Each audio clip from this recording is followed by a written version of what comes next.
All right, we're back. Dynasty Trades in 5. I'm Clay. Shane. I am Saint Scott for this one. Ooh, nicely done. So we're talking about Amon-Ra St. Brown, just immediately butchered. Just look at the title of the episode. You'll see who we're talking about. No, but he's looking pretty good. Do you think he's the real deal? I mean, doesn't have much target competition, but he doesn't have a good quarterback. Shane's saying no. All right, you go first then. Go ahead, bud. No, I felt like I was all impressed because I was reading these great stats of his about how he's like, I think the first wide receiver since Odell Beckham Jr. to have like 8 receptions and 80 plus yards in 4 plus games or something. And I'm like, something to that effect. And I'm like, wow, he must just be racking up the yards. I haven't looked at those in a while. Let me take a look at those. Did you know he's all the way up to let's see here, what's that, 692 receiving yards? Oh, so he's basically like what Wes Welker, Julian Edelman were, but not as good. He's commanding the volume. That's great. He outcommanded TJ Hawkinson. I will give him that. He's a guy, if I have a start 11 in a league, I'm happy. I can start him. If I have a start 9, he'll never start. Start 10, he'll probably start bye weeks. But I mean, look, if anyone's willing to give you a first for him, you need to move on. If anyone's willing to give you more than 1 second for him, you need to move on, is what I'm thinking. Yeah, a lot to say. I mean, when you see the title ARSB, I always think AARP. I don't know why. It just rings in my head. But he's the opposite. He was an early declare, 21-year-old. You like that. If you just forget where he was drafted and you slapped these stats on Rashad Bateman or Rondale Moore, we'd be sitting here going like, oh my gosh, look how incredible they are. They're only going to get better. They're only going to get 40% better over the next 2 years. Buy low, buy for a single first all day. We're still kind of saying that with some of these rookies like Elijah and maybe even Bateman, like people would still pay first.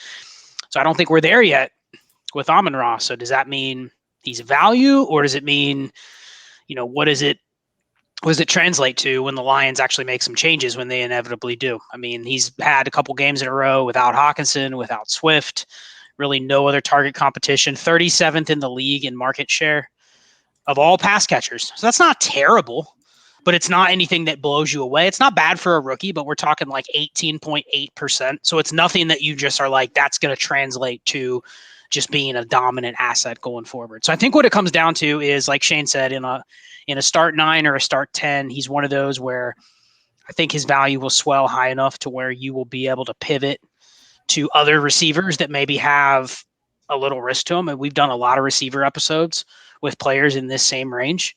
I think my narrative on Amon-Ra was, let's say they bring in a free agent. Let's say they get Hawkinson and Swift back next year, and they bring in another, even just a comparable rookie to him. And then he still earns 110 targets or more next year. Then I'll buy in year 3, because I think his profile will depress his value enough to where you'll still be able to buy for a single first in a year from now. So I think it just comes down to, what moves can you make? Can you pivot down? Can you pivot up? But I think he's definitely a sell with where his value is going to go. My problem is, what are you pivoting down for? I mean, he almost feels like a super hold to me. Yes, and I don't even like him that much. Fix your camera. There we go. Fix my camera. I don't know what happened there. Up over the. You pivot down for two. You pivot down for 2 shots is what you do. Okay. You pivot down to DJ Chark in a second. Okay. You just take 2 shots. It doesn't even matter who you pivot down to. You're just hoping that you have 2 shots to maybe get 2 assets that you can play with. Juju or Amon-Ra St. Brown? Juju. I'm just looking at Shane because I know his answer. Come on, man. You know what's sad is I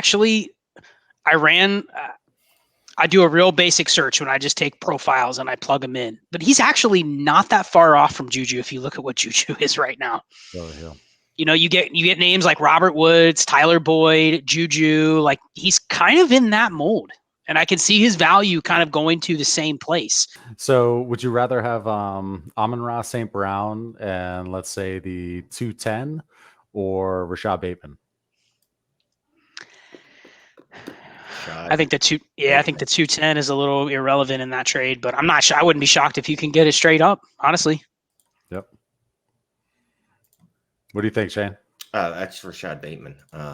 You can keep your 210 and shove it where the sun don't shine. He's having a great rookie year. I feel like this is his absolute ceiling now. Like everything is broken right for him, and this is the best he can do. Whereas I feel like there's a lot more to show for Bateman. Okay. Would you rather have Amon-Ra St. Brown or Michael Carter? Carter, running back. Running back.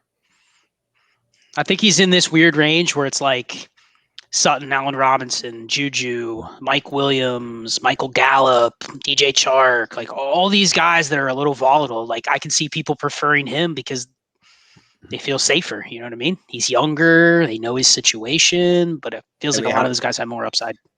I'd take Juju over him any day of the week. If anyone wants Amon-Ra St. Brown, you can come get him for the price of Juju Smith-Schuster.